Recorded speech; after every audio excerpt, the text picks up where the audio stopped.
Is black ink made up of black pigment? You may be inclined to say yes, but is it really so? To see this, let's do an experiment. For this, you need a glass, a piece of tissue paper, a pencil, and some markers. First, take the tissue paper and draw a black line using a marker on it. After that, suspend it using the pencil and keep it on top of a glass with a bit of water in it. As you can notice, due to capillary action, the water is rising up, and this ink is water soluble and it is going up with it. But what is this? This ink turns out to be not just black, but also blue and violet. But how's that even possible? Through paper chromatography, of course. Paper chromatography is an analytical method used to separate colored chemicals or substances. I will be trying ascending paper chromatography. The technique goes with its name, as the solvent moves in an upwards direction. The solvent penetrates the paper by capillary action, and in passing over the sample spot, carries along with it the various components of the sample. The components move up with the flowing solvent at velocities that are dependent on their solubilities in the stationary and flowing solvents. So that basically means that whichever solvent will have the highest solubility will move upwards first. Over here, I've made a black spot on a piece of tissue paper. This was made using a permanent marker, and as you can see, barely anything's happening. That is because since it's a permanent marker, it is not water soluble.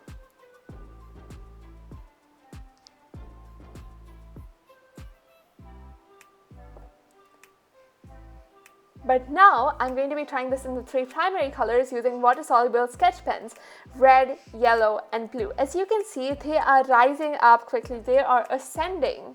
And the separation of compounds is brought about if there are differences in the relative solubilities of 2 different solvents.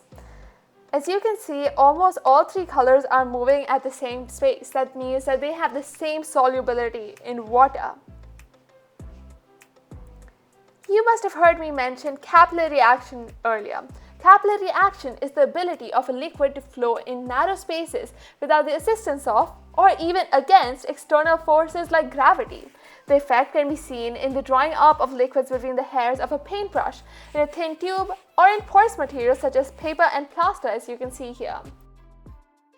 Did you know plants and trees couldn't thrive without capillary action? Capillary action helps bring water into the roots. With the help of adhesion and cohesion, water can work its way all the way up.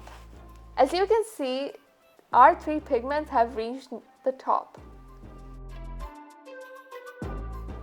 Now I'm going to be trying this again. The magenta part is a permanent marker, whereas the violet part is a non-permanent water-soluble ink. Let's see what happens. As you can see, barely anything's happening to the magenta, but the violet is spreading fast. This is because the solubility is much greater in water.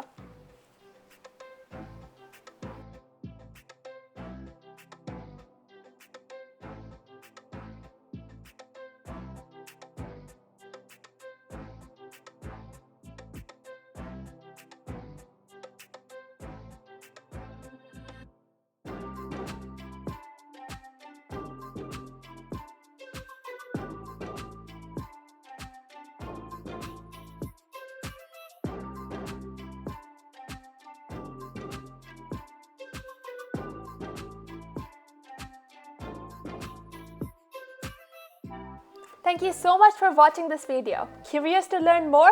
Hit the subscribe button now.